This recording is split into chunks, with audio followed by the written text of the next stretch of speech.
नमस्कार दोस्तों, स्वागत है आपका हमारे YouTube चैनल पहाड़ी जी के वॉइस में। दोस्तों, उत्तराखंड का जो इतिहास एमसीक्यू सीरीज ये तीसरी है, जिसमें मैं उत्तराखंड के ऐतिहासिक काल से वो सभी प्रश्न करवाऊंगा। ये पार्ट थर्ड है, अभी और भी पार्ट इसमें आएंगे। आज के इस वीडियो में हम पढ़ेंगे उत्तराखंड का ऐतिहासिक काल।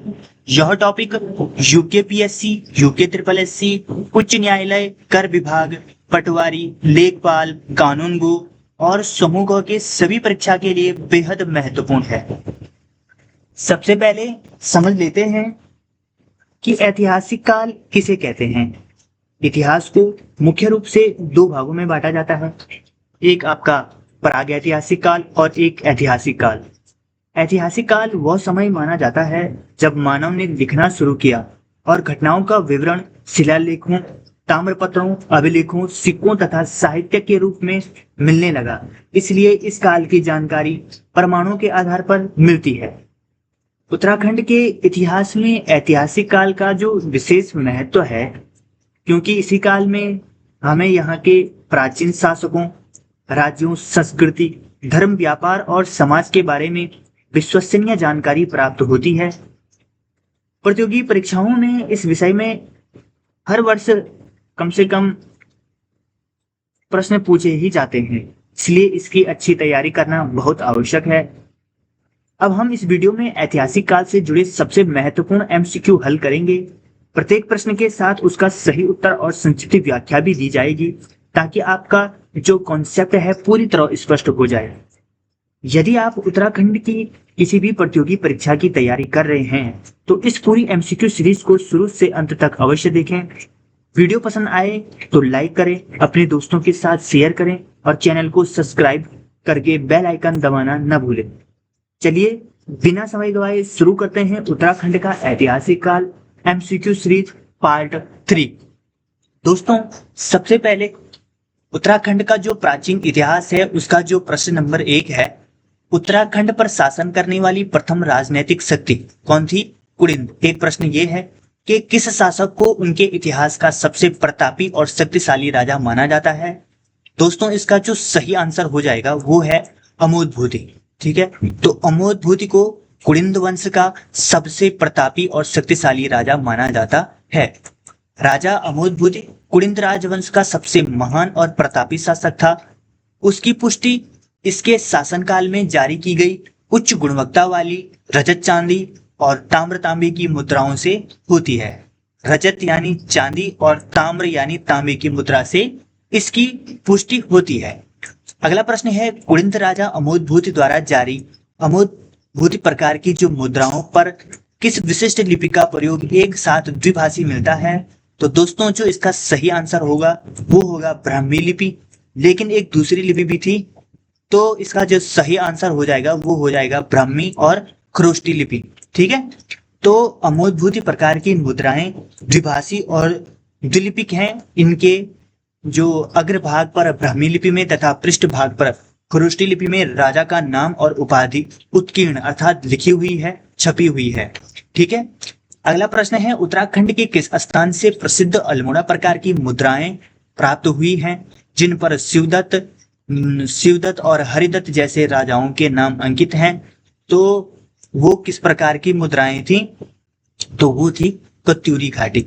ठीक है, तो कत्यूरी घाटी जो कहाँ है? अल्मोड़ा में है। तो अल्मोड़ा में जो कुड़िंद मुद्राओं पर प्राप्त हुई, जिन पर शिवदत्त और हरिदत्त जैसे राजाओं के नाम अंकित थे, तो वो कत्यूरी घाटी में थे और अल्मोड़ा में। ठीक है, तो अल्मोड़ा प्रकार की जो कुड़िंद मुद्राएं मुख्य रूप से अल्मोड़ा की कत्यूरी घाटी और ब्रिटिश संग्रहालय लंदन के संग्रहों से मिली है। इन सिक्कों पर खस या स्थानीय कुड़िंद शासकों के नाम केवल ब्राह्मी लिपि में मिलते हैं।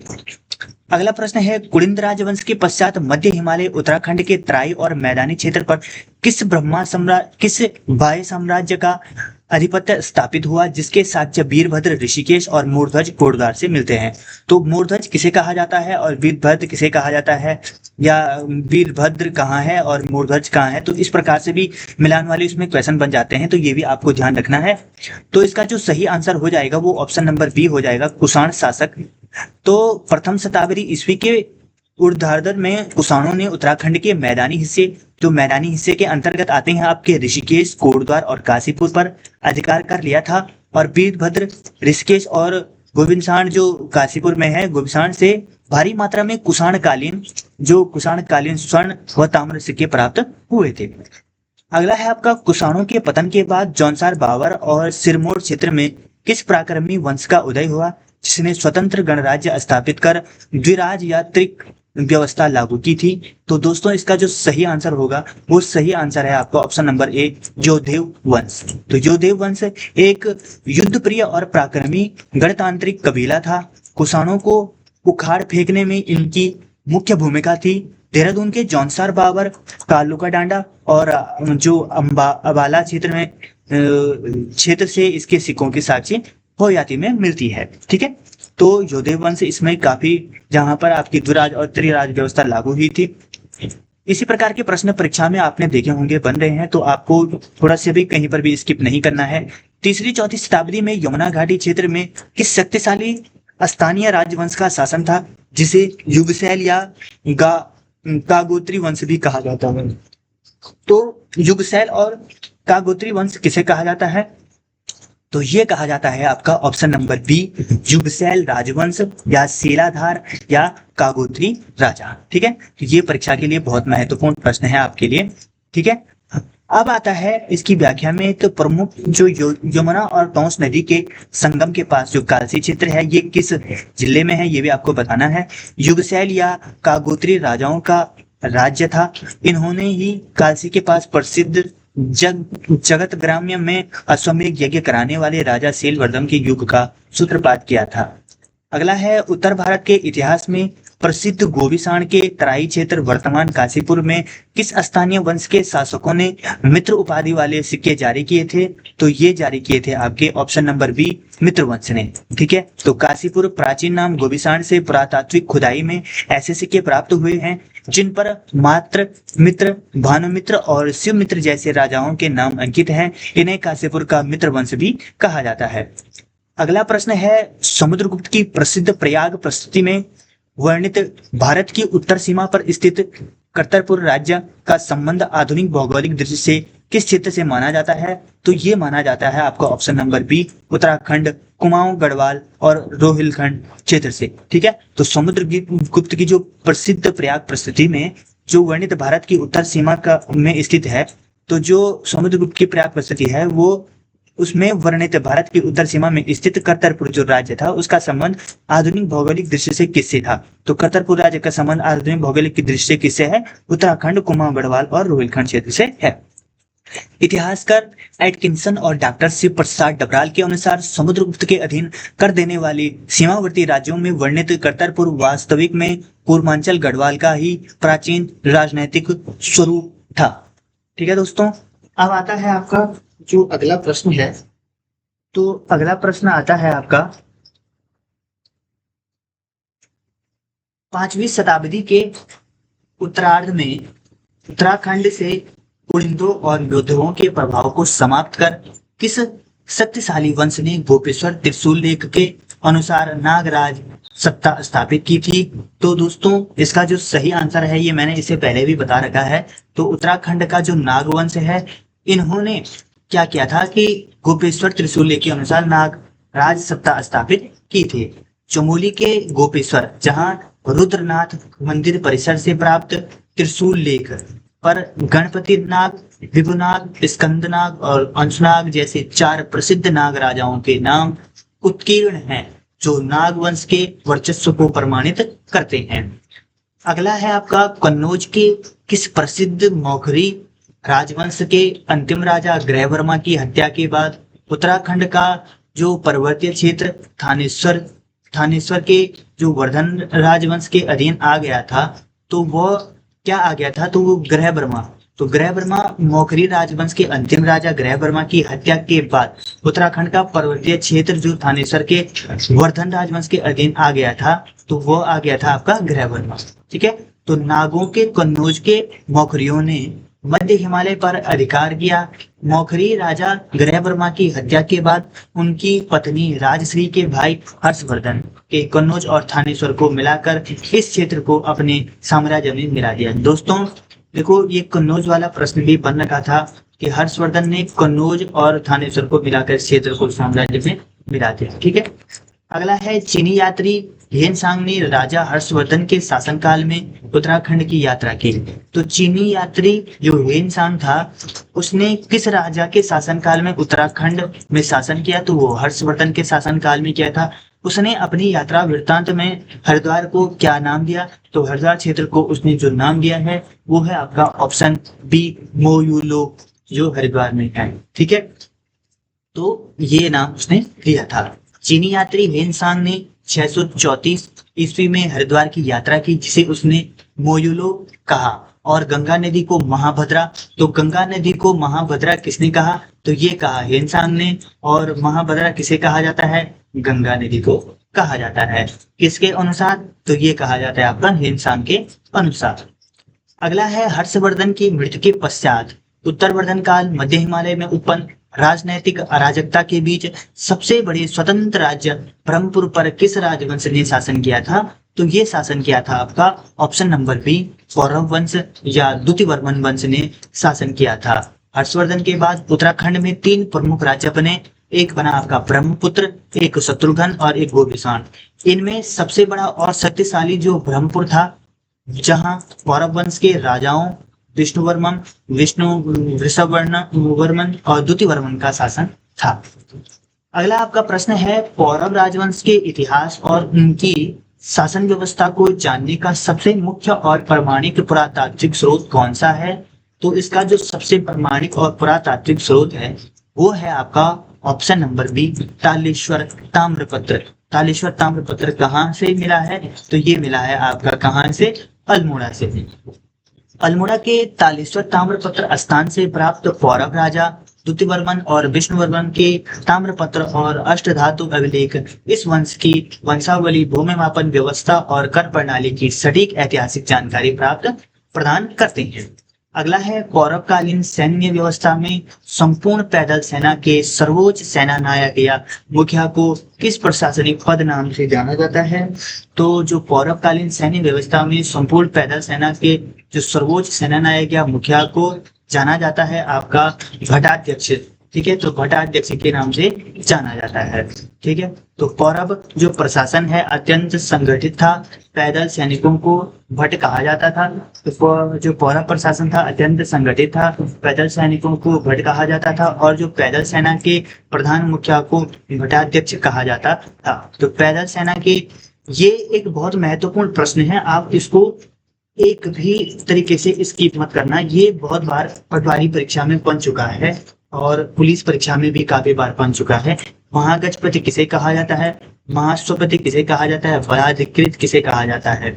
और ये भट्टाध्यक्ष किसे कहा जाता है? तो आप इसको स्किप मत करना, फिर बाद में आप बहुत ज्यादा पछता सकते हो। ठीक है, और ये भी याद करना, पौरव प्रशासन अत्यंत संगठित था, पैदल सैनिकों को भट्ट।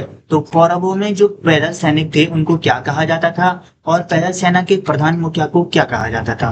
पैदल सेना को भट्ट कहा जाता था, और पैदल सेना के जो मुखिया थे उन्हें भट्टाध्यक्ष कहा जाता था।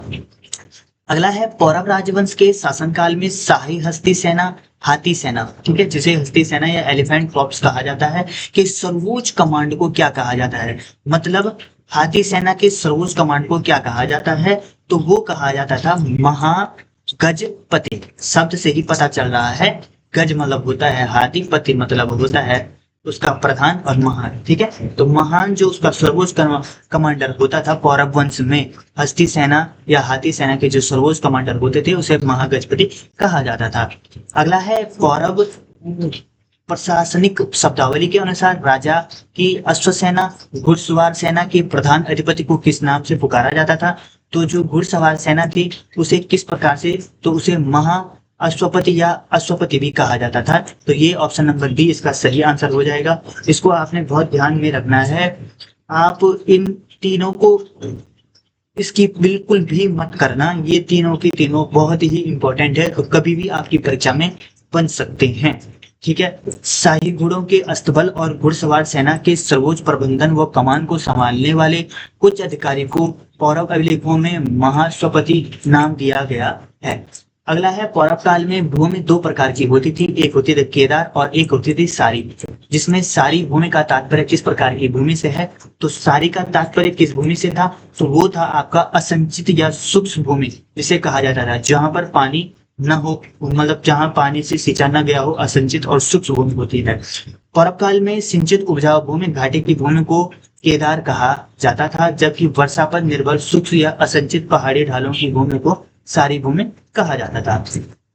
अगला है, पौरव प्रशासन में भूमि कर वसूलने वाले, जो भूमि का कर वसूलते थे, वसूलने वाले मुख्य अधिकारी को क्या कहा जाता था और कर का सामान्य भाग कितना होता था, तो भूमि का जो कर संभालते थे उनको भागिकी कहा जाता था और कुल उपज का 1/6वां भाग क्या करते थे, ये कर के रूप में लेते थे।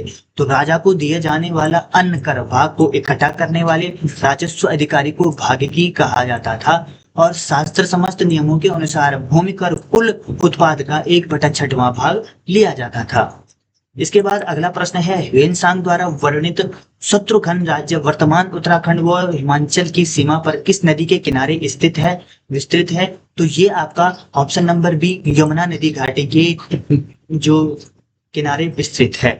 तो शत्रुघ्न राज्य पश्चिमी उत्तराखंड सिरमौर और जौनसार के समीप यमुना घाटी के पूर्वी किनारे पर स्थित था। यह उत्तरवर्धन काल का एक प्रमुख बौद्ध धर्म प्रभावित जनपद था। अगला प्रश्न आ जाएगा, उत्तराखंड के किस स्थान से प्रसिद्ध पलेठी का शिलालेख, जिसे क्या सूर्य मंदिर प्राप्त हुआ है, जो राजा कल्याण वर्मन के काल का एक महत्वपूर्ण या काल का माना जाता है। ठीक है, तो क्या जो प्रसिद्ध सूर्य मंदिर है वो कहाँ का, पलेठी का। ठीक है, पलेठी का जो सूर्य मंदिर है, पलेठी का शिलालेख या सूर्य मंदिर जो है, तो वो किस राजा कल्याण वर्मन के काल का माना जाता है, तो ये हिंडोला खाल देवप्रयाग टिहरी में जो है सूर्य मंदिर है। ठीक है, तो टिहरी गढ़वाल के हिंडोला काल पलेठी गांव से 7वीं शताब्दी का एक अत्यंत प्राचीन सूर्य मंदिर और शिलालेख मिला है, जो राजा कल्याण वर्मन और पौरव गुप्त काल की कला का बेजोड़ नमूना है। तो इसका ऑप्शन नंबर ए सही आंसर हो जाएगा। अगला है, लाखा मंडल प्रस्तुति के अतिरिक्त किस अन्य स्थानीय वंश के राजाओं ने यादवों की शाखा के रूप में सिंहपुर को अपनी राजधानी बनाया था, तो ये बनाया था आपका ऑप्शन नंबर ए, सिंहपुर का यदुवंश। ठीक है, तो देहरादून के जो जौनसार क्षेत्र के लाखा मंडल से प्राप्त साक्ष्यों के अनुसार भास्कर वर्मन और ईश्वरिया के पूर्वजों ने सिंहपुर नाम से एक समृद्ध यदुवंशी यादव राजा की स्थापना कर शासन किया था। तो इसका जो ऑप्शन नंबर ए हो जाएगा, सिंहपुर का यदुवंश, ये बिल्कुल इसका सही आंसर हो जाएगा। अगला प्रश्न आ जाएगा, प्राचीन कुलुत राज्य का संबंध ऐतिहासिक साहित्यों के अनुसार आधुनिक हिमाचल उत्तराखंड सीमा के किस क्षेत्र से जोड़ा जाता है, तो जो कुलुत है ये कुल्लू घाटी से जोड़ा जाता है। तो कुलुत राज्य का संबंध ऐतिहासिक साहित्य के अनुसार आधुनिक हिमाचल उत्तराखंड सीमा के कुलुत घाटी से है या कुल्लू घाटी। ठीक है, तो कुलुत देश प्राचीन काल के जालंधर और ब्रह्मपुत्र जो ब्रह्मपुर के निकट स्थित था, जो वर्तमान हिमाचल प्रदेश की कुल्लू घाटी और उसे सटे उत्तराखंड सीमावर्ती पहाड़ी हिस्सों का प्रतिनिधित्व करता था। दोस्तों, इसी तरह से आपका जो अगला प्रश्न है, तो अगला प्रश्न है, 9वीं शताब्दी के प्रारंभ में लगभग 820 ईस्वी दक्षिण भारत में से उत्तराखंड आए किस महान दार्शनिक ने बौद्ध और जैन धर्म के प्रभाव को कम कर हिंदू धर्म का पुनरुत्थान किया था। तो बौद्ध और जैन धर्म के प्रभाव को कम कर हिंदू धर्म का पुनरुत्थान जो किया था, ये किया था आपका आदि गुरु शंकराचार्य जी ने, जो 9वीं शताब्दी के प्रारंभ में लगभग 820 ईस्वी में दक्षिण भारत के उत्तराखंड आए थे। आदि गुरु शंकराचार्य ने देश में 4 मठों की स्थापना की थी। ठीक है, तो वो 4 मठ थे। उन्होंने उत्तराखंड के बद्रिकाश्रम, केदारनाथ तीर्थों का जीर्णोद्धार किया था और अद्वैत वेदांत का प्रचार कर सांस्कृतिक एकता स्थापित की थी। तो आदि गुरु शंकराचार्य जी ने केदारनाथ और बद्रिकाश्रम जो था उनका जीर्णोद्धार भी किया था। और आदि गुरु शंकराचार्य जी ने देश में जो 4 मठों की स्थापना की थी वो कौन कौन से थी, तो ये आपको कमेंट बॉक्स में बताना है। अगला आ जाएगा आपका, आदि गुरु शंकराचार्य ने उत्तराखंड के किस पवित्र पावन तीर्थ स्थल पर मात्र 32 वर्ष की अल्प आयु में अपने पार्थिव शरीर का त्याग कर केदारखंड महासमाधि ली थी? तो ये ली थी उन्होंने केदारनाथ में। ऑप्शन नंबर बी इसका सही आंसर हो जाएगा। और केदारनाथ में 820 ईस्वी में इन्होंने केदारखंड महासमाधि ली थी। आदि गुरु शंकराचार्य ने 820 ईस्वी में केदारनाथ धाम में महासमाधि ली थी। हाल ही में भारत सरकार द्वारा केदारनाथ में उनकी भव्य समाधि और मूर्ति का अनावरण भी किया गया है। ये भी आपके लिए बहुत महत्वपूर्ण प्रश्न हो। ठीक है, अगला और अंतिम प्रश्न है, पौरव शासन काल में राजा के व्यक्तिगत निवास स्थान राजमहल की सुरक्षा और व्यवस्था संभालने वाले प्रधान अंतपुर रक्षक को क्या कहा जाता है? ये परीक्षा में बन रखा है। ये बहुत महत्वपूर्ण प्रश्न है, इसको आप थोड़ा भी स्किप नहीं करना। आप ढंग से इस प्रश्न को समझ जाओ कि पौरव शासन काल में राजा के व्यक्तिगत निवास स्थान अर्थात राजमहल की, तो कुल मिलाकर पौरव राजवंश में राजमहल की सुरक्षा और व्यवस्था संभालने वाले प्रधान अंतपुर रक्षक को क्या कहा जाता था? तो ये कहा जाता है ऑप्शन ए महाप्रतिहार। महाप्रतिहार राजमहल की रक्षा करने वाले प्रधान रक्षक को कहा जाता है। राजप्रसाद महल की सुरक्षा, द्वारपालों की व्यवस्था और आंतरिक राजशाही अनुशासन को नियंत्रित करने वाले अधिकारी को महाप्रतिहार या प्रतिहार कहा जाता है। आपको ये दोनों ध्यान में रखने हैं, महाप्रतिहार और प्रतिहार। क्या पता महाप्रतिहार ना आए और प्रतिहार आ जाए और एक ऑप्शन ऐसे आ जाए इनमें से कोई नहीं। आपने महाप्रतिहार देखा नहीं, आपने इनमें से कोई नहीं कर दिया, तो ये आपके लिए काफी घातक हो सकता है। इसलिए आप इस ढंग से समझ जाओ कि जो राजमहल की रक्षा करता था पौरव वंश में, जो महान प्रधान रक्षक होता था, उसे महाप्रतिहार या प्रतिहार कहा जाता था। ये आपके लिए बहुत महत्वपूर्ण सीरीज है। आप हर परीक्षा के लिए आपके लिए महत्वपूर्ण है। हाल ही में चल रहे जो कुटुंब न्यायालय परीक्षा और जो कर राजस्व की परीक्षा है, उसके लिए भी ये सीरीज काफी महत्वपूर्ण आपके लिए होने वाली है। दोस्तों, अगर आप चैनल पर नए हैं तो सबसे पहले चैनल को सब्सक्राइब कर ले, बेल आइकन दबा लें, ठीक है, जिससे आने वाली सभी इंफॉर्मेटिव वीडियो सबसे पहले आप तक पहुंच पाए। अगर आपको ये वीडियो अच्छी लगी तो वीडियो को लाइक शेयर सब्सक्राइब जरूर करें। धन्यवाद।